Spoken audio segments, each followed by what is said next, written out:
Hello बच्चों, let's read the question. Question says the ratio of gravitational mass to inertial mass is equal to. Four options given here, we just have to talk about the solution. So बच्चों, इस solution में हम बात करेंगे की concept की.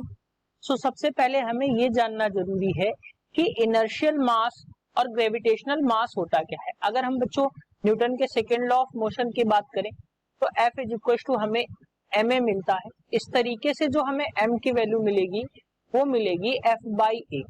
इस तरीके से जो हमें मास मिलेगा इसको हम इनर्शियल मास बोलेंगे, इनर्शियल मास बोलेंगे.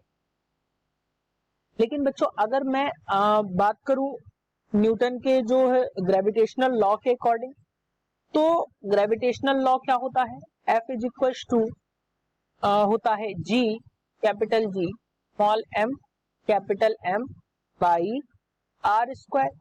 सो यहां से m की वैल्यू अगर हम निकालें तो हमें क्या मिल जाएगा, F R square divided by G m gravitational constant और मास ऑफ ऑब्जेक्ट अर्थ कह सकते हो, या कुछ भी आप जो भी मास के कंपैरिजन में दो कंपैरिजन में पूछा गया है तो एक मास की वैल्यू. तो इस तरीके से जो मास आएगा वो आएगा आपका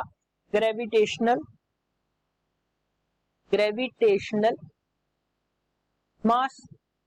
सो बच्चों ध्यान रखना, दोनों ही केस में ये दोनों वैल्यूज क्या होंगी, इक्वल होंगी. यानी कि F इक्वल्स टू, यानी कि मैं यहां पे लिख देता हूं F inertial equals to F gravitational. दोनों ही केस में ये जो मास होंगे वो इक्वल होंगे.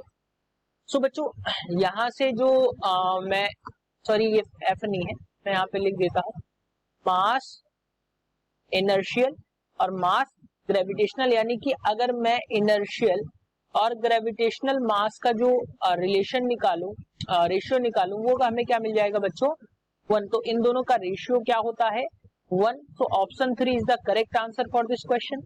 Hope you understood it well. Best of luck.